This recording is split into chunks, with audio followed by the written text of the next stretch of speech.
సర్వాధికారియు నిరంతర స్తోత్రార్హుడైన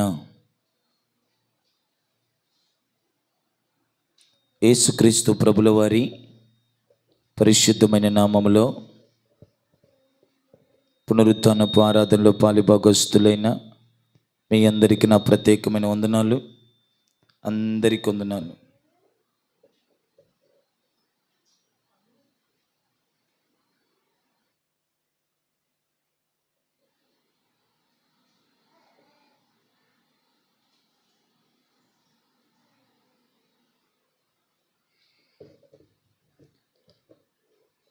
మంచిదండి.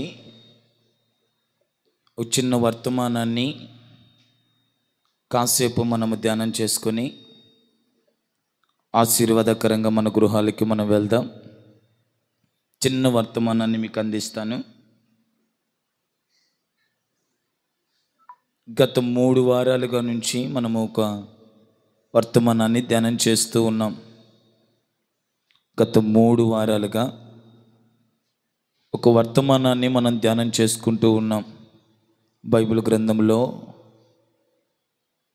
ఇశ్రాయేలు జాతి అనబడిన ఒక జాతి మనకు కనబడుతుంది.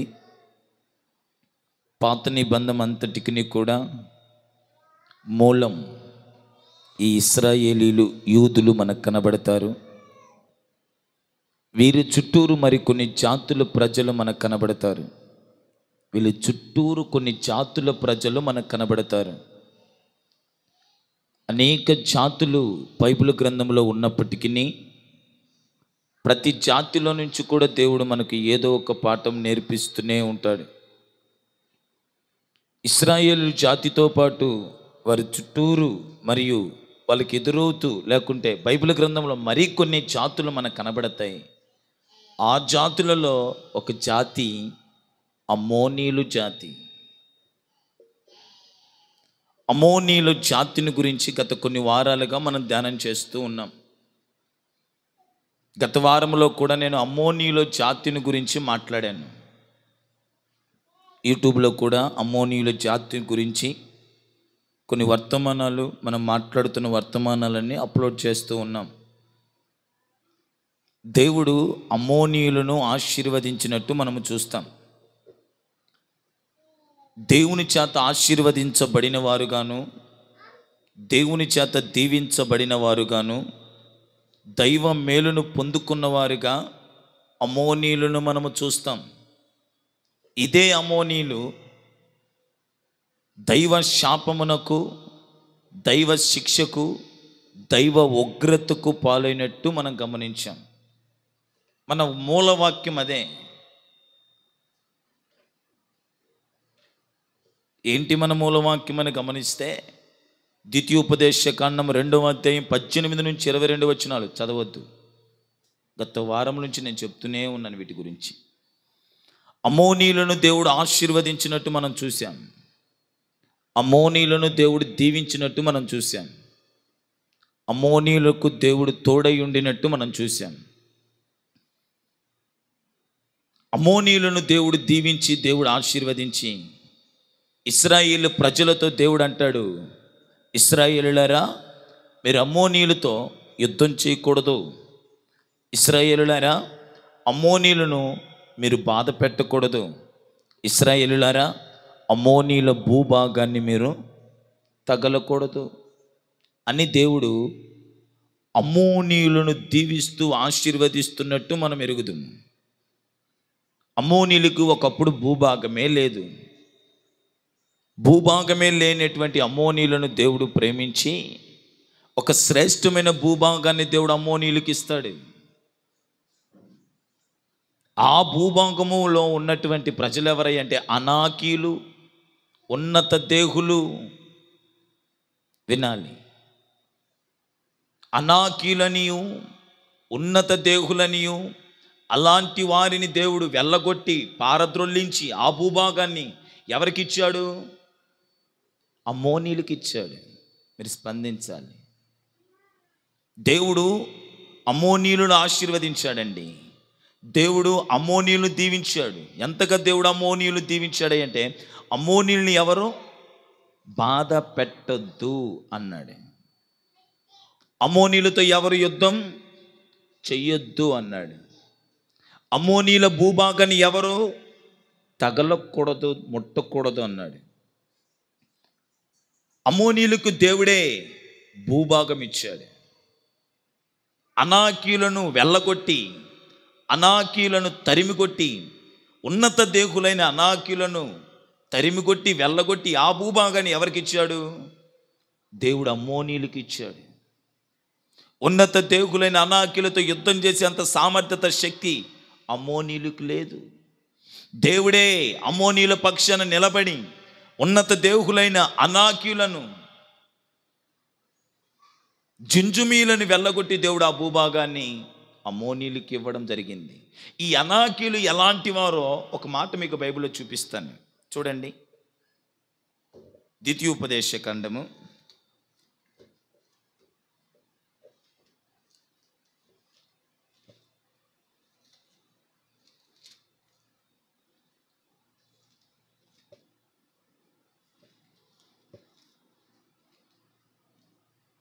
3 ఈ అనాకీల గురించి ద్వితీయోపదేశ ఖండము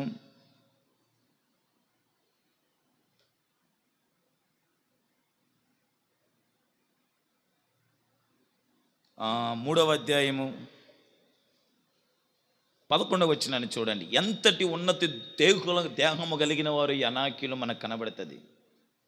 రెఫాయిలులో బాషాను రాజైన ఓగు మాత్రము మిగిలెను. అతని మంచము ఇనుప మంచము, అది అమ్మోనీల రబ్బాలోనున్నది కదా. దాని పొడుగు మనుష్యుని మూరతో 9 మూరలు, దాని వెడల్పు 4 మూరలు. చాలండి, ఇంకా ఏముంటుంది అక్కడ? చాలు. ఈ అమ్మోనీల గురించి, క్షమించండి, అనాకీలు, జింజుమీలు, రెఫాయిముల గురించి మనం అక్కడ గమనిస్తే వాళ్ళు పడుకునే మంచం అంట 9 మూరలంట. ఎన్ని మూరల మంచము? ఇంకెంత ఉండాలో మనం ఆలోచించండి. మనం పడుకునే మంచం ఎంత? 9 మూరల పొడుగు, 4 మూరలు వెడల్పు అంట. వాళ్ళు ఉన్నత దేహము కలిగిన వాళ్ళు. నా బోటులు 2 కలవచ్చేమో, ముగ్గురా? నా బోటులు 3 కలిపితే ఒక మంచం అంటే ఎంతటి ఉన్నతి దేహులో మనం ఆలోచించాలి. భవిష్యత్ దీనికంటే దాన్ని తగిలేటట్టున్నారు అన్న. బాబోయ్, అంటే 13 అడుగులు వస్తుందా? వాళ్ళు ఎత్తే 13.5 అడుగంట. వాళ్ళ మంచమో 13.5 అడుగంట. నేను 3 రోజుల నుంచి మొత్తుకొని చెప్తున్నా, అనాకీలను దేవుడు వెళ్ళగొట్టాడని. వాళ్ళు ఎంతటి ఉన్నత దేహులో చెప్తున్నాను.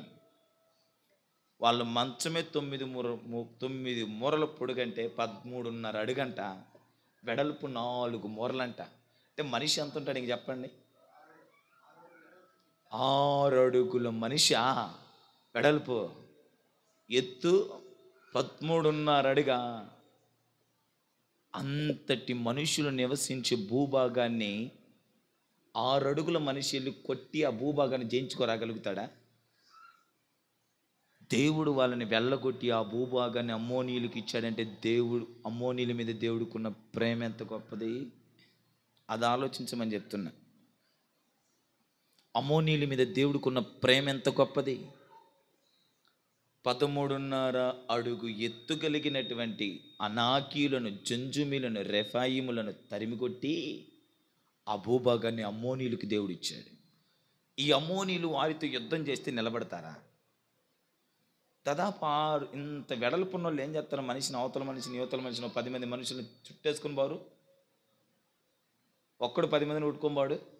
అసలు నిలబడేది ఓడి ముందు, ఆడ ముందు నిలబడేటట్టు పక్క బోరా పక్కే పెద్ద పెద్ద రాడ్లు ఎత్తుకొని పట్టుకొని తీసేయి తోసుకోబోతారు మనుషులు. అలాంటి వాళ్ళని దేవుడు వెళ్ళగొట్టేశాడంట. వెళ్ళగొట్టి ఆ భూభాగాన్ని అమ్మోనీయులకు ఇచ్చాడు. వాళ్ళని బాధ పెట్టొద్దు అంటున్నాడు, వాళ్ళకి యుద్ధం చెయ్యొద్దు అన్నాడు. వాళ్ళకి నేను భూభాగం ఇచ్చిన దాన్ని ఎవడు ముట్టిన నేను ఒప్పుకొని అంటున్నాడే. వాళ్ళ ఎదుట 6 అడుగుల ఆజానుభావుడు కాదు, 13.5 అడుగుల ఆజానుభావులు నిలబడిన వాళ్ళ ఎదుట వాళ్ళని తుత్తినీలుగా చేస్తానంటున్నాడు. అమ్మోనీయుల్ని దేవుడు ఎంతగా ఆశీర్వదించాడండి. అమ్మోనీయుల్ని దేవుడు ఎంతగా దీవించాడండి. అమ్మోనీయుల పట్ల దేవుడు ఎంత ప్రేమను కనబరిచి దేవుడు దీవించాడు. ఇదే అమ్మోనీయులని ఇర్మియా గ్రంథములు 9:26లోకి వచ్చేసరికి ఏమంటాడు? అమ్మోనీయుల్ని నేనే శిక్షిస్తానంటాడు. ద్వితీయోపదేశ కాండంలో అమ్మోనీయులను ఆశీర్వదించిన దేవుడు, ద్వితీయోపదేశ కాండంలో అమ్మోనీయులకు భూమినిచ్చిన దేవుడు, అమ్మోనీయులను దీవించిన దేవుడు. ద్వితీయోపదేశ కాండంలో అమ్మోనీయులను దీవించినట్టు, అమ్మోనీయులను ఆశీర్వదించినట్టు మనకు కనబడుతుంది. మళ్ళా దేవుడే అంటాడు, అమ్మోనీయులు నేను శిక్షిస్తాను, వాళ్ళని వదిలిపెట్టను, వాళ్ళ బ్రతుకులు సొదొమ గొమొర పట్టణములాగా మార్చేస్తాను. అమ్మోనీయులను నేను సొదొమ గొమొర పట్టణములాగా మారుస్తానని దేవుడు మాట్లాడుతున్నాడు. వినాలా? సొదొమ గొమొర పట్టణములాగా అమ్మోనీయులను మార్చేస్తానంటున్నాడు. ఈ అమ్మోనీయులను ఆశీర్వదించిన దేవుడే ఇప్పుడు అమ్మోనీయులను ఏం చేస్తున్నాడు? శిక్షిస్తానంటున్నాడు. నేనంట అమ్మోనీయులు ఆశీర్వాదంలో నుంచి దైవ ఉగ్రతలోనికి, దీవెనలో నుంచి శాపములోనికి, ఉన్నతమైన స్థితిగతిలో నుంచి పతనా స్థితికి అమ్మోనీయులు పడిపోతున్నట్టు మనము గమనిస్తూ ఉన్నాం. అమ్మోనీయులు పతనమవుతున్నట్టు మనం ఎరుగుతున్నాం. వినాలా? చెప్పిన మాటలే మరలా రిపీట్ చేస్తున్నా, చెప్పిన సంగతులే మరలా రిపీట్ చేస్తూ ఒక పాయింట్ని గురించి మనం ఈరోజు మాట్లాడుకోబోతున్నాం. జాగ్రత్తగానండి. ఆ దీవెనలో నుంచి శాపములోనికి, ఆశీర్వాదంలో నుంచి దైవ శిక్షలోనికి, దేవుని ఆశీర్వాదంలో నుంచి దైవ ఉగ్రతను కొని తెచ్చి పెట్టుకోవడానికి అమ్మోనీయులు ఏం చేశారు అన్న దాని గురించి మనం ధ్యానం చేస్తున్నాం. ఒకప్పుడు దేవుడు వాళ్ళని ముట్టినా ఒప్పుకొని అన్నాడే, వాళ్ళని బాధ పెట్టొద్దు అన్నాడే, వాళ్ళతో యుద్ధం చెయ్యొద్దు అన్నాడే, వాళ్ళు భూభాగాన్ని ముట్టొద్దు అన్నాడే, వాళ్ళ జోలికి పోతే నేను ఎంటర్ అయిపోతాను అన్నాడే, వాళ్ళ ప్రస్తాపనకు పోతే నేను జోక్యం చేసుకుంటానన్నాడే. అలాగన వారిని దీవించిన దేవుడు వాళ్ళని వదిలిపెట్టను, నా ఉగ్రతకి, నా శిక్షకు వాళ్ళు పాత్రులు, వాళ్ళను సొదొమ గొమొర పట్టణంలాగా మార్చేస్తాను, తగలబెట్టేస్తాను అంటున్నాడు. సొదొమ గొమొరల గతి ఏ గతి అయిందో అమ్మోనీయులకు ఆ గతి. నా చేతిలో నుంచి వారు తప్పించుకోలేరు, వారి కొరకు నేనే శత్రుని పంపించబోతున్నాను. ఆ దీవెనలో నుంచి శాపం, ఆశీర్వాదంలో నుంచి దైవ శిక్షలోనికి అమ్మోనీయులు వచ్చేసారు. అర్థమవుతుంది నా పాయింట్? దీవెనలో నుంచి ఎక్కడికి వచ్చారు? శాపంలోకి వచ్చారు. దేవుని ఆశీర్వాదంలో నుంచి ఎక్కడికి వచ్చారు? దేవుని శిక్షలోకి వచ్చారు.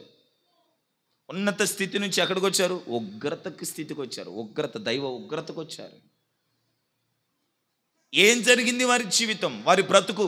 దీవెనలో నుంచి ఆశీర్వాదంలోనికి, దైవ శిక్షలోనికి, ఆశీర్వాదంలో నుంచి దైవ శిక్షలోనికి రావడానికి కారణం ఏంటి?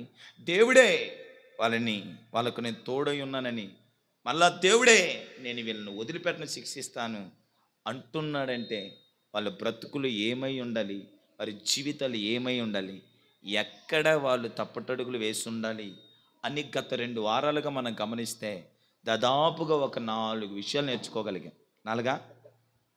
నాలుగైనా నేర్చుకునింది. మొదటిది, ఎందుకు వీళ్ళు దేవుని ఆశీర్వాదంలో నుంచి దైవ ఉగ్రతలోకి వచ్చారు? ఎందుకు వీళ్ళు దేవుని దీవెనలో నుంచి దైవ శిక్షలోనికి వచ్చారు? ఎందుకు వీళ్ళు ఆశీర్వాదకరమైన స్థితిలో నుంచి శాపాస్పదమైన స్థితిలోకి వచ్చారయ్యా అంటే, ఇశ్రాయేలీలు కానాకు వెళుతుంటే వీళ్ళేం చేశారు? అడ్డుపడ్డారు. మొదటి పాయింట్ అది. రిపీట్ చేసి ఒక పాయింట్ని మాట్లాడి క్లోజ్ చేస్తాను. ముగింపు ప్రసంగం. అమ్మోనీయుల జీవితము, అమ్మోనీయుల జాతి గురించి ముగింపులో ఉన్నాను నేను. ఇశ్రాయేలీలు కానాకి వెళ్తుంటే వీళ్ళేమయ్యారు? అడ్డుపడ్డారు. వాళ్ళు పాపము చేయడానికి వీళ్ళు కారణమయ్యారు. ఇశ్రాయేలు పాపం చేయడానికి కారణం ఎవరయ్యారు? అదే 2 వారాలుగా మొత్తుకొని చెప్తున్నాను నేను. ఇశ్రాయేలు పాపం చేయడానికి కారణం వీళ్ళయ్యారు.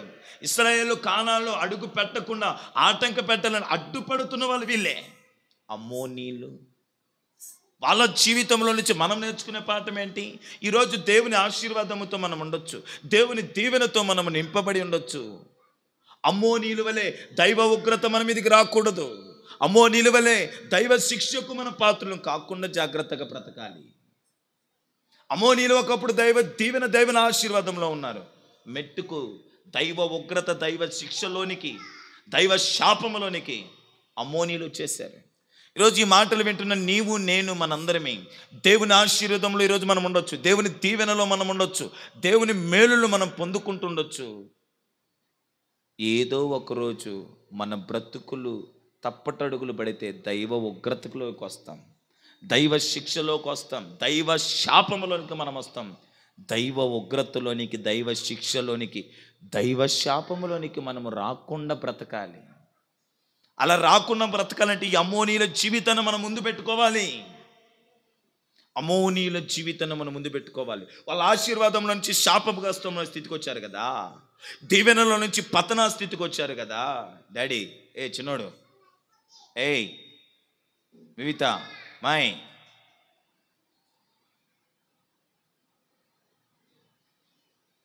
అరవకు, వెనక్కి పోయి కూర్చోపు. చిన్నోడు, ఏయ్ వెనకలో పోయి కూర్చోపు, వెళ్ళిపోయి వెనక్కి. విందాం, తీసుకెళ్ళా అమ్మ, బయట తీసుకెళ్ళి.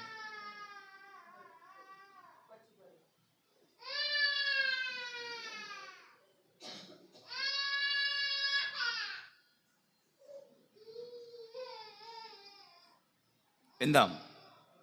దేవుని దీవెనలో నుంచి దైవ శాపం, దేవుని ఆశీర్వాదంలో నుంచి దైవ శిక్షలోనికి అమ్మోనీయులు వచ్చినట్టు దేవుని దీవెనలతో నడిపించబడుతున్న మనము, దేవుని ఆశీర్వాదాలతో నడిపించబడుతున్న మనము, దైవ మేలులు అనుభవిస్తూ నడిపించబడుతున్న మనము అమ్మోనీయుల వలె ఏదో ఒకరోజు దైవ ఉగ్రతకు దైవ శాపములోనికి దేవుని శిక్షకు మనం పాత్రులముగా కాకుండా దైవ దీవెనలతోనే మన జీవితం కొనసాగాలి.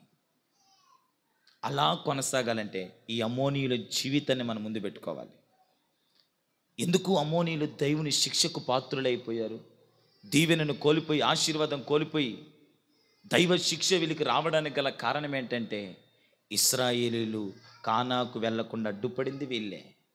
ఇశ్రాయేలు పాపము చేయడానికి కారణమైంది వీళ్ళే. నేను అదే చెప్పాను గత 2 వారాలుగా. ఆత్మీయతలు ఎదుగుతున్న వారికి మనమేమవ్వకూడదు, అడ్డవ్వకూడదు. ఆత్మీయతలు బలపడుతున్న వారికి మనమేమవ్వకూడదు, ఆటంకం అవ్వకూడదు. ఆత్మీయతలో వర్ధిల్లుతున్న వారిని మనము కాళ్ళు పట్టుకుని వెనక్కి లాగకూడదు. బాప్తీసాలు తీసుకుంటున్న వారికి మనము బాప్తీసాలు తీసుకునేటట్టు ప్రోత్సహించాలి. మన వల్ల ఇతరులు ఎవరు పాపములో పడకూడదు. మనల్ని బట్టి ఎవ్వడూ పాపములు దేవుడికి విరుద్ధంగా పాపము చేయకుండా మనము జాగ్రత్త పడాలి. ఎందుకంటే వాళ్ళు చేసిన తప్పిదం అదే. బాగున్నారు అమ్మోనీయులు, దేవుడి చెంత, దేవుడి రెక్కల నీడ, దేవుని ఆశీర్వాదముతో పతనమైపోయారు. కాల్చేస్తానంటున్నాడు, శిక్షిస్తానంటున్నాడు. కారణం ఏంటంటే అనేకులు పాపము చేయడానికి, ఇశ్రాయేలు పాపం చేయడానికి వీళ్ళు కారణమయ్యారు. మన పిల్లలు మనల్ని బట్టి పాపం చేయకూడదు. మన పిల్లలే కానీ లేకుంటే మన వల్ల ఎవరు ఇరుగు పొరుగు వారు ఎవ్వరు పాపము చేయకూడదు. చాలామంది కొన్నిసార్లు నేను గమనిస్తుంటాను. నేను ముట్టను కానీ నువ్వు ముట్టు, నేను తీసుకోను కానీ నువ్వు తీసుకో, నేను తగలగాని నువ్వు తగులు, నేను రక్షణ పొందాను, బాప్తీసం తీసుకున్నాను, బల్లలో చేయొస్తున్నాను, నేను తగలకూడదులే, నువ్వు తగులు.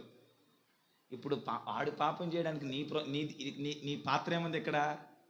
ప్రోత్సాహం ఉందా లేదా? నేను తగలకూడదు కానీ నువ్వు తగులు, నేను ముట్టకూడదు కానీ నువ్వు ముట్టుకో, నేను తీసుకోలేను కానీ నువ్వు తీసుకో. ఇతరులు పాపము చేయటంలో మనము కారణం అవ్వకూడదు. ఇతరులు పాపములో పడుటలో మనము కారణం అవ్వకూడదు. ఇతరులు పాపము జరిగించడంలో మన వంతు, మన పాత్ర ఉండకూడదండి. ఇతరులు ఆధ్యాత్మికంగా బలపడుటలో బలపడకుండా ఉండుటలో మన పాత్ర ఉండకూడదు.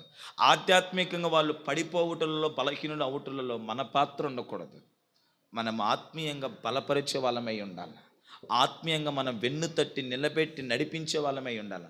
ఆత్మీయంగా అనేకులను బలపరచగలిగిన వాళ్ళంగానే మనం ఉండాలి. కానీ ఆత్మీయంగా మనం లాగేసే వారంగా, ఆత్మీయంగా మనం పడగొట్టే వాళ్ళంగా, ఆధ్యాత్మికంగా ఎదుగుతున్న వారిని కూల్చే వారిగా మనం ఉండకూడదు.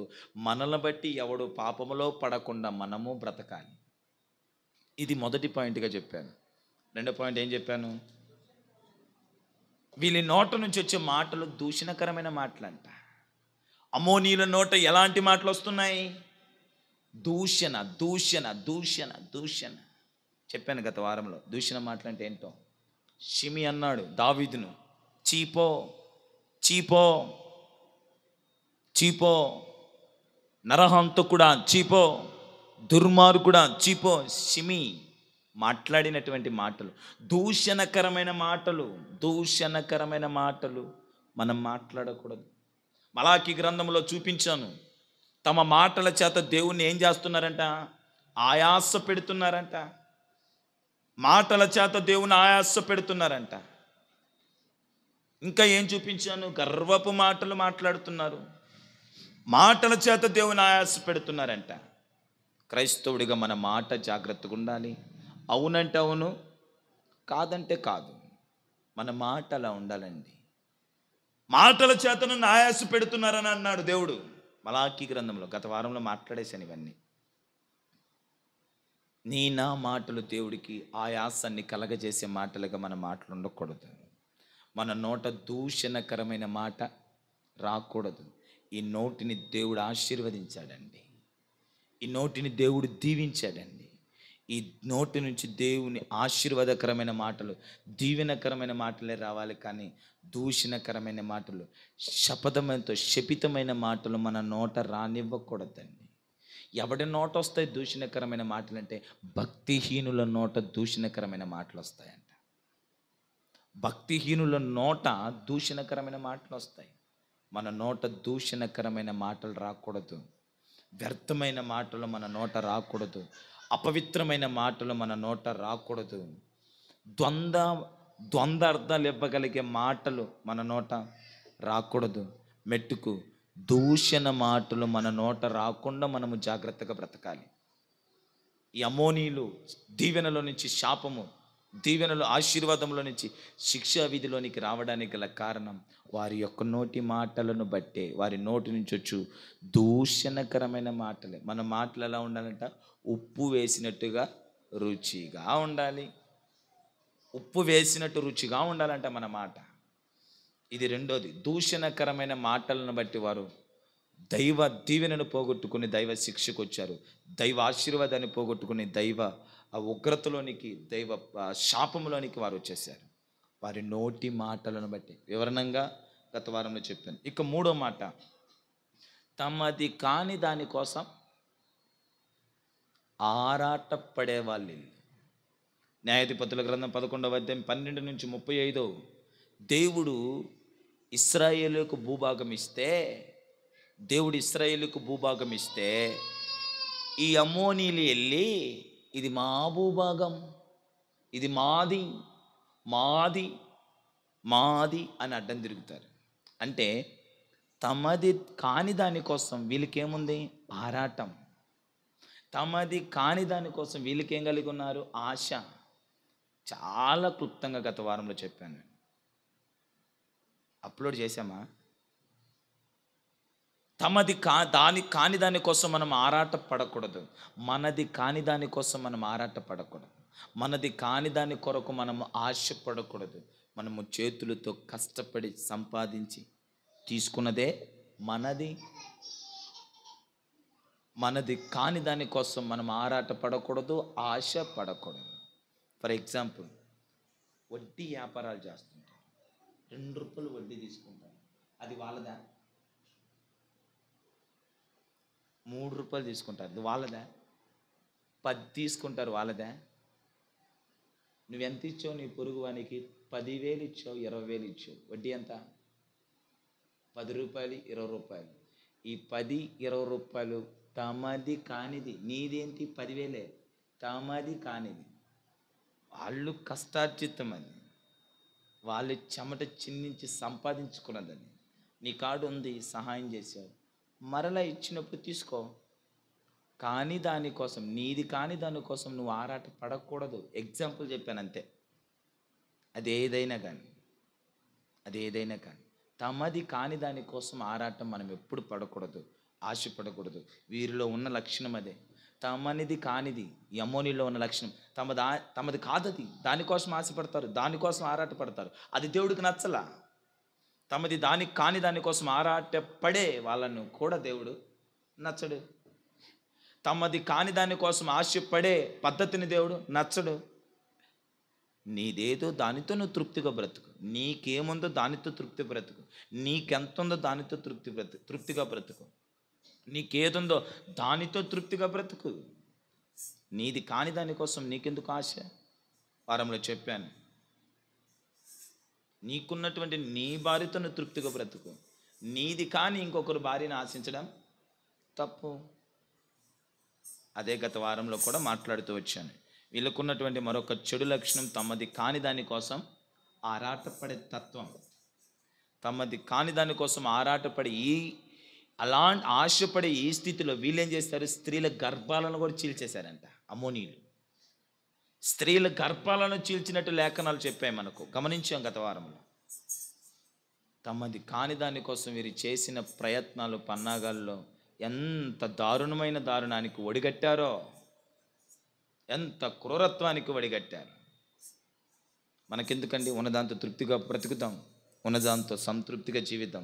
ప్రభు రాకడ ఒకరోజు ఉంది, మన పోకడ ఉంది. ప్రభుతో 1000 ఏళ్ల పరిపాలన భూమి మీద, యుగ యుగాలు పరలోకంలో. చాలు.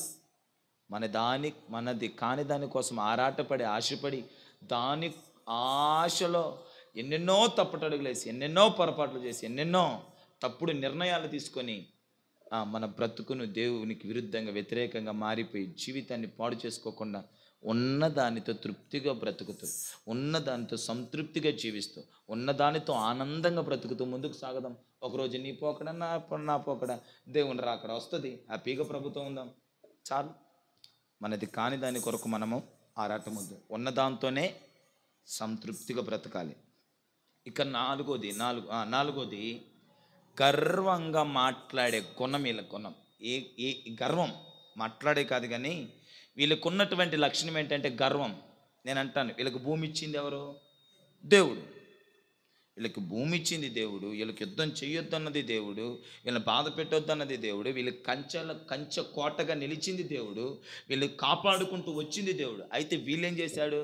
మా బలము, మా శక్తి, మా సామర్థ్యమని గర్వించారు. గర్వాన్ని బట్టి వారు దీవెనలో నుంచి శాపములోనికి వచ్చారు. గర్వాన్ని బట్టి ఆశీర్వాదంలో నుంచి దైవ శిక్షలోకి వచ్చారు. ఆ గర్వము మనలో రాకుండా మనం జాగ్రత్త పడదాం. మన స్థితి ఎంత గొప్పదైనా, మన హోదా ఎంత ఉన్నతంగా ఉన్నా, గర్వము లేకుండా మనల్ని మనము తగ్గించుకొని నేలమట్టుకు అంటుకొని బ్రతకదాం. నెబుకద్నెజరు గురించి గమనించాం. నా బలం అన్నాడు, నా అధికారం అన్నాడు, నా రాజ్యం అని విర్రవీగిపోయి గర్వించాడు. గద్దె దింపి గడ్డి తినిపించాడు. గర్వం లేకుండా మనం బ్రతకాలి. మనది కాని కోసం మనం ఆరాట పడకూడదు. దూషణకరమైన మాట మన నోట రాకూడదు. ఆత్మీయతలు ఎదుగుతున్న వారిని మనము లాక్కరాకూడదు. మన వల్ల ఇతరులు పాపం చేయడానికి మనం కారణం అవ్వకూడదు. ఇవన్నీ అమ్మోనీయులలో ఉన్నటువంటి చెడు లక్షణాలు. చివరిగా ఒక్క మాట చెప్పి క్లోజ్ చేస్తాను. ఈరోజు మనం ధ్యానం చేసుకోవాల్సినటువంటి మాట, ఈ అమ్మోనీయులు ఎలాంటి ఆలోచన విధానం కలిగిన వారంటే, వీళ్ళు దైవ దీవెనలో నుంచి, దేవుని ఆశీర్వాదంలో నుంచి దైవ శాపం, దైవ ఉగ్రతలోనికి రావడానికి ఐదవ కారణం. ఇప్పటికి ఎన్ని చెప్పాను? 4 చెప్పాను. వీటిని మీ హృదయములో, మీ హృదయం అనే పలకల మీద రాసుకొని ఇలాగు బ్రతికితే దేవుని దీవెన, దేవుని ఆశీర్వాదంలో నుంచి అలా దేవుని ఆశీర్వాదంలోనే కొనసాగుతారు.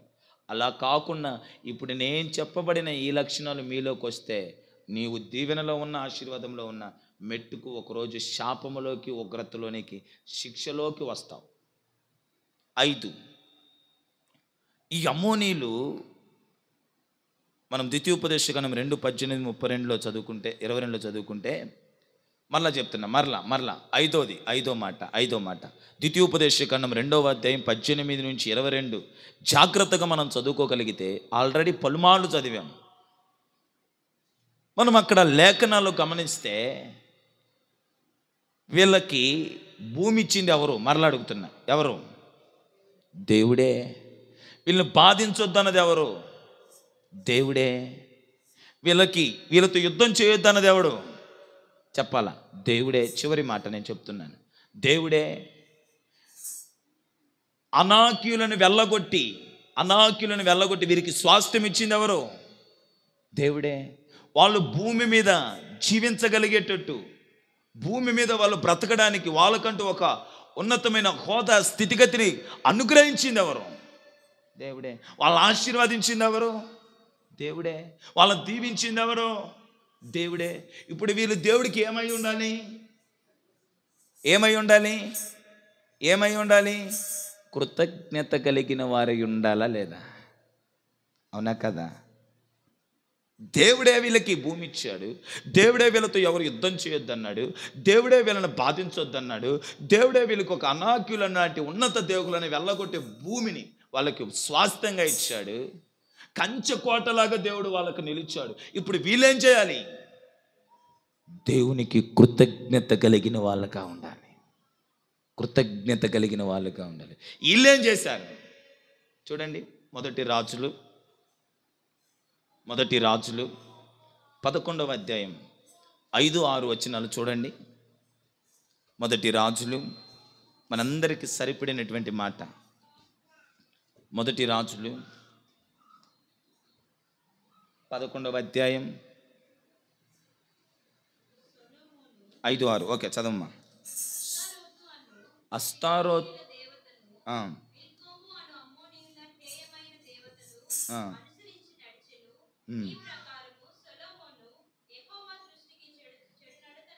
చాలు. నేను ఇక్కడ సొలొమోను గురించి మాట్లాడదలుచుకోవట్లేదు, అమ్మోనీయుల గురించి మాట్లాడుతున్నాను. అమ్మోనీయుల దేవత పేరు చెప్పండి. నోరు తిరగట్లేదు కదా? అమ్మోనీయుల దేవత పేరు చెప్పండి. నోరు తిరగట్లా, అంతే కదా? ఏముందండి? మిల్కోము. ఆ కింద చదవండి, ఇంకా ఉంటుంది.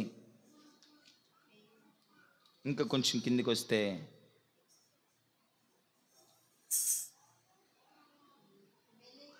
అది చదువు.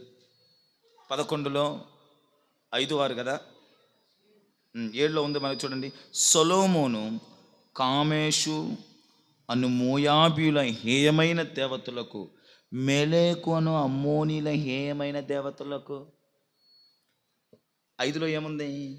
సొలొమోను అస్తారోతు అను సీదోనీల దేవతను, మిల్కోము అను అమ్మోనీల హేయమైన దేవతను. అమ్మోనీల దేవత పేరు అక్కడ ప్రస్తావిస్తున్నాడు. ఏం పేరు అమ్మోనీల దేవత పేరు? మిల్కోము. ఇంకొక పేరేంటి? మెలెకు అనేది అమ్మోనీయుల దేవత పేరు. మిల్కోము అనేది అమ్మోనీయుల దేవత పేరు. మిల్కోము అన్న మెలెకు అన్న ఒక్కటే. మిల్కోము అన్న మెలెకు అన్న ఒక్కటే. ఇంకొక పేరు కూడా ఉంది, మల్కోము. ఇంకొక పేరు ఏంటంటే మల్కోము. ఆ దేవతకు 3 పేర్లు ఉన్నాయి: మెలెకు, మిల్కోము, మల్కోము. ఈ 3 పేర్లు అమ్మోనీయుల దేవత పేర్లే. ఇంతకు అమ్మోనీయులకు భూభాగం ఇచ్చింది ఎవరు? యెహోవా దేవుడు. వాళ్ళతో యుద్ధం చేయొద్దని చెప్పింది ఎవరు? యెహోవా దేవుడు. వాళ్ళని బాధ పెట్టొద్దన్నది ఎవరు? యెహోవా దేవుడు. వాళ్ళకు స్వాస్థ్యం ఇవ్వడానికి అనాకీయులు అనబడిన జంజుమీలను ఉన్నత దేవులను తరిమి కొట్టింది ఎవరు? యెహోవా దేవుడు. వాళ్ళకు భూమిని స్వాస్థ్యంగా ఇచ్చింది ఎవరు? యెహోవా దేవుడు. వాళ్ళకు కంచె కోటలా నిలబడింది ఎవరు? యెహోవా దేవుడు. ఇప్పుడు వీళ్ళు కలిగి ఉన్న దేవుడి పేరేంటి? ఏం పేరు? మెల్లేకు, మిల్కోము, మెలేకు అనబడిన దేవతను వీళ్ళు కలిగి ఉన్నారు. వీళ్ళని ఏమనాలి మీరు చెప్పండి? మెలేకు అనబడిన దేవత ఎలాంటిదంటే, గత వారంలో కూడా చెప్పుకుంటున్నానేమో, నీ గర్భములో పుట్టిన బిడ్డను తీసుకెళ్ళి ఆ పసిబిడ్డను, ఫర్ ఎగ్జాంపుల్ నా చిన్న కుమార్తె అంత బిడ్డను తీసుకెళ్ళిపోయి ఆ దేవత ముందులా పెట్టి ఆ దేవత కళ్ళ ముందు బలి చేసేవాళ్ళు. ఆ రక్తాన్ని ఆ విగ్రహం మీద ప్రోక్షించేవాళ్ళు. మెలేకు యొక్క ఆరాధనది. మెలేకు దేవతకు ఆరాధన ఇలా చేసేవాళ్ళు. అలా ఆరాధన చేస్తే అమ్మోనీలకి ఏమొస్తుంది? పంటలు బాగుపడుతాయి, వానలు బాగా కురుస్తాయి. అది వాళ్ళ విశ్వాసం, వాళ్ళ నమ్మకం, వాళ్ళ ఫెయిత్. మెలేకు అనబడిన దేవతకు మనం ఇలాగున బలిస్తే, గర్భమునందు పుట్టిన కుమార్తెలను తీసుకెళ్ళిపోయి బలిస్తే, ఆ చిన్నపిల్లని బలిస్తే, ఆ బలిప్పబడిన రక్తము తన మీద ప్రోక్షించబడితే మాకు పంటలు బాగా పండుతాయి, మాకు వర్షాలు సమృద్ధిగా పడతాయి, కరువులలో నుంచి మేము విడుదల పొందుతామని అమ్మోనీల విశ్వాసం. ఈ విశ్వాసము అమ్మోనీలది. అందుకనే మెలేకు దేవతను ఆరాధించేటువంటి వారు. Praise the lord. ఇప్పుడు అమ్మోనీల దేవత ఎవరండి? మెలేకు. ఆ మెలేకు ఎలా ఆరాధన చేశారో నేను చెప్తాను. మెలేకు అలా ఆరాధన చేస్తారో నేను చెప్పాను. ఇలా ఆరాధన చేసేవారు, పసిపిల్లలను తీసుకెళ్ళిపోయి బలిచ్చేవారు. అది మెలేకుకు చేసే ఆరాధన. ఇప్పుడు మనం కూర్చున్నాం, దేవునికి ఆరాధన చేస్తున్నాం. ఇది కాదు వాళ్ళ ఆరాధన. చిన్న బిడ్డను తీసుకొచ్చి బలిస్తారు. డ్రమ్ములు కొడుతుంటారు ఒక పక్క, ఊతుంటారు ఇంకొక పక్క, కొమ్ము డ్రమ్ములు పాతుంటారు, కొమ్ములు ఊతుంటారు. వాళ్ళ కాడున్నటువంటి ఆ ఇన్స్ట్రుమెంటేషన్స్ ఏమైతే ఉంటాయో, వాయిద్యాలు అయితే ఉంటాయో, వాటన్నిటిని వాయిస్తూ అల్లరిగా కోలాహలంగా పెద్ద అరుపులు అరుస్తూ ఉంటారు. ఈ చిన్న బిడ్డ తల్లడిల్లుతూ ఏడ్చే ఏడుపులు ఎవ్వడికి వినపడవు. ఈ చిన్న బిడ్డ తల్లడిల్లుతూ ఏడ్చే ఏడుపులు ఎవ్వడికి వినపడకుండా గొప్ప శబ్దముతో అరుపులు, గొప్ప శబ్దంతో డ్రమ్ములు వాయించడాలు, గొప్ప శబ్దంతో బోరల ఊదడాలు చేస్తుంటారండి. ఆ చిన్న బిడ్డ, నేను అనుకుంటాను, అంగిలి ఆరిపోయేటట్టు అరుస్తుంటే పట్టించుకోకుండా తీసుకెళ్ళిపోయి బలి చేస్తారండి. పట్టించుకోరు. ఎంత మూఢభక్తి, ఎంత క్రూరత్వంతో కూడిన భక్తి. ఆ బిడ్డను అలా తీసుకెళ్ళిపోయి బలిచ్చేవారండి. మెలేకుకు చేసే ఆరాధన అలాంటిది. అలాంటి దేవతను ఆరాధించేవాళ్ళు అమ్మోనీయులు. వీళ్ళని దీవించింది దేవుడు అమ్మోనీయులని, వీళ్ళని ఆశీర్వదించింది యెహోవా దేవుడు, వీళ్ళని దీవించింది యెహోవా దేవుడు, వీళ్ళకి కంచుకోటలా నిలిచింది యెహోవా దేవుడైతే, వీళ్ళు ఎన్నుకున్న దేవుడు ఎవరు? దేవత ఎవరు? మెలేకు. వీళ్ళలో ఏమి లేదు? కృతజ్ఞత లేదు. మరి వీళ్ళ ఆశీర్వాదంలో నుంచి శాపగ్రస్తంలోనికి రాకుండా ఎలా ఉంటారు? దేవుని దీవెనలో నుంచి దేవుని ఉగ్రతలోనికి, శాపములోనికి రాకుండా ఎలా ఉంటారు? కృతజ్ఞత లేని వాళ్ళు అమ్మోనీయులు. నా ప్రియమైనటువంటి వాళ్ళారా, వాళ్ళ గురించి కాస్త ప్రక్కన పెడితే మన గురించి ఆలోచిస్తే, మనము దేవుడికి కృతజ్ఞత కలిగిన వారముగా ఉంటున్నామా? మనము దేవునికి కృతజ్ఞత కలిగిన వాళ్ళంగా ఉంటున్నామన్నది మనం ఆలోచించుకోవాలి. కృతజ్ఞులమేనా మనము దేవుడికి? ఉదయాన్నే లేచి ఎంతమంది ప్రభువునకు కృతజ్ఞతాస్తుతులు చెల్లిస్తున్నారు? సాయంకాలము ఎంతమంది దేవుడికి కృతజ్ఞతాస్తుతులు చెల్లిస్తున్నారు? దేవునికి కృతజ్ఞతను కలిగి ఎంతమంది బ్రతుకుతూ ఉన్నాం? కృతజ్ఞత కలిగి ఎంతమందిని బ్రతుకుతూ ఉన్నాం? ఆలోచించుకోవాలండి. ఆలోచించాలి. కృతజ్ఞత లేని వారుగా ఉన్నారు. దేవుడికి కృతజ్ఞత లేరు. దేవుడు దీవిస్తే, దేవుడు ఆశీర్వదిస్తే, దేవుడు ఉన్నతమైన స్థితికి తీసుకొస్తే, దేవుడు ఉన్నతమైన పదములో నడిపిస్తే, కంచుకోటలో వాళ్ళకి దేవుడు నిలిస్తే వీళ్ళకేమి లేదు? కృతజ్ఞత లేదు. కృతజ్ఞత లేదు. నేను ఎప్పుడు చెప్తుంటాను, బైబిల్ గ్రంథంలో 10 మంది కుష్ఠరోగులు యేసు ప్రభు దగ్గరకు వచ్చారు. 10 మంది కుష్ఠరోగులు యేసు ప్రభు దగ్గరకు వస్తే యేసు ప్రభు 10 మంది కుష్ఠరోగులకి ఏం చేశాడు? స్వస్థత చేశాడు. మరలా స్వస్థత పొందినటువంటి ఆ 10 మంది కుష్ఠరోగులు వెళ్ళిపోయి తిరిగి యేసు ప్రభు దగ్గరికి ఎంతమంది వచ్చారు? ఒక్కడే. మిగిలిన వాళ్ళందరికీ ఏమి లేదు? కృతజ్ఞత లేదండి. కృతజ్ఞత లేదు.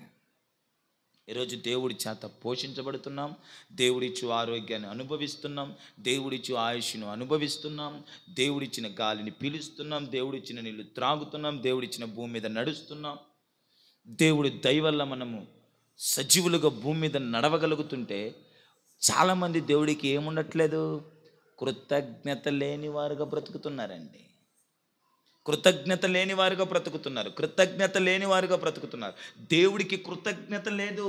కృతజ్ఞత లేని వారుగా బ్రతుకుతున్నారండి. దేవుడు వారమంతా ప్రేమించి, మనకు వారమంతా ఆరోగ్యం ఇచ్చి, వారమంతా తన రెక్కల నీడలో భద్రపరిచి, వారమంతా మనల్ని పోషించి, వారమంతా మనకు సమృద్ధినిచ్చి, వారమంతా మన ప్రతికూలతలోంచి బయటికి తీసుకొచ్చి ఒక్క ఆదివారం వచ్చి ప్రభువున కృతజ్ఞతాస్తుతులు చెల్లించమంటే ఎంతమంది వస్తున్నారు? కృతజ్ఞత లేని వాళ్ళు. కృతజ్ఞత లేని వాళ్ళు. ఆదివారం ప్రారంభించి, సోమవారం ప్రారంభించి, శనివారం వరకు నీ రాకపోకలో దేవుడు తన దూతలను కావిలిగా ఉంచాలి. నీకు పోషణకి ఏ కొరత లేకుండా నిన్ను పోషించాలి. నువ్వు పనులు చేస్తున్నప్పుడు ఎన్ని అపాయాలు, ప్రమాదాలు నిన్ను కాపాడాలి. ఎదురవుతున్న ప్రమాదాలని తెప్పించాలి. ఇలాంటి మేలులెన్నో మన బ్రతుకులలో దేవుడు చేస్తుంటే ఒక ఆదివారం ప్రభు సన్నిధికి వచ్చి కృతజ్ఞత స్థుతులు చెల్లించలేనటువంటి స్థితిలో మనం ఉన్నాం. కృతజ్ఞతలమై ప్రభు సన్నిధిలోకి వచ్చి ఆరాధించలేని స్థితిగతులు చాలామంది ఉన్నారండి. అలా కాకూడదు, అలా ఉండకూడదండి. మనం కృతజ్ఞులమై ఉండాలి. Praise the lord, praise the lord. Thessalonica పత్రికలో, మొదటి దెస్సలోనికలో 5వ అధ్యాయం 18వ వచనాన్ని కాస్త గమనిస్తే, 5:18 మా చదవండి, ముగిస్తాను. ప్రతి విషయమునందును కృతజ్ఞతాస్తుతులు చెల్లించుడి, ఇలాగు చేయుట యేసుక్రీస్తునందు మీ విషయంలో దేవుని చిత్తం. కృతజ్ఞతాస్తుతులు చెల్లించడం, కృతజ్ఞులమై బ్రతకడం, కృతజ్ఞత కలిగి జీవించడం మన విషయంలో దేవుని చిత్తం. కృతజ్ఞత కలిగిన వారంగా బ్రతుకుదాం. అబ్రహాం లింకన్ అమెరికా రాష్ట్రపతిగా బ్రతుకుతున్నాడంట. ఆ రాష్ట్రపతిగా ఉన్నాడంట. అమెరికా దేశానికి రాష్ట్రపతిగా అబ్రహాం ఉన్నటువంటి దినాలలో ఆయన దగ్గరకు అనేకులు వచ్చేవాళ్ళంట. ఏదైనా సహాయం చేయ్యా, ఏదైనా ఉపకారం చేయ్యా, మాకు ఈ మేలు చేయ్యా, మాకు ఇది ఇవ్వయ్యా, మాకు ఇది దయచేయని ప్రతిరోజు చాలామంది తన దగ్గరికి, తన వద్ద ఏదో ఒకటి ఆశించి, ఏదో ఒకటి కోరుకొని, ఏదో ఒకటి పొందుకోవడానికి ప్రతి దినము చాలామంది అబ్రహాం లింకన్ దగ్గరకు వచ్చి మనవి చేసుకునేవాళ్ళంట. మాకు ఇది చెయ్యయ్యా, మాకు ఇది ఇవ్వయ్యా, మాకు పరిస్థితి ఇలా ఉంది, మాకు సహకరించయ్యా. అబ్రహాం లింకన్ దగ్గరికి ఇలా ప్రతిరోజు ఎవరో ఒకళ్ళు చాలామంది మట్టుకు వస్తూ వెళ్తుండేవాళ్ళంటండి. ఒకరోజు ఒక ముసలావిడ వచ్చిందంట. అబ్రహాం లింకన్ రాష్ట్రపతి భవనంలో అలా ఉంటే ఒకరోజు ఒక ముసలావిడ వచ్చి నిలబడిందంట. అబ్రహాం లింకన్ ఆవిడ పిలవండి అనగానే ఆ ముసలావిడ వచ్చి అబ్రహాం లింకన్ ముందు నిలబడితే అబ్రహాం లింకన్ అన్నాడంట, నీకేం కావాలో ఈరోజు చెప్పు. ఏవా, ఎందుకు వచ్చావు, నీకేం కావాలి అని అడిగితే ఆ ముసలావిడ అంటదంట, అయ్యా నాకేమొద్దు, మా రాష్ట్రానికి, మా దేశానికి నువ్వు చాలా మేలు చేస్తున్నావు, మా దేశానికి చాలా ఉపకారం చేస్తున్నావు, మా దేశానికి నువ్వు చాలా చాలా చాలా ఉపకారం మేలులు చేస్తున్నావు, నాకేమి నువ్వు ఇవ్వద్దు, కానీ నీకు ఈ బిస్కెట్లు అంటే బాగా ఇష్టమని నేను తెలుసుకున్నాను, ఇదిగో ఈ బిస్కెట్లని ఇచ్చాడంట, ఇచ్చిందంట. నీకు ఈ బిస్కెట్లు అంటే చాలా బాగా ఇష్టమని నేను తెలుసుకున్నాను, ఆ బిస్కెట్లు నీకు ఇద్దామని తీసుకొచ్చానయ్యా అనిందంట. అబ్రహాం లింకన్ పరిస్థితి ఎలా ఉంటుంది చెప్పండి?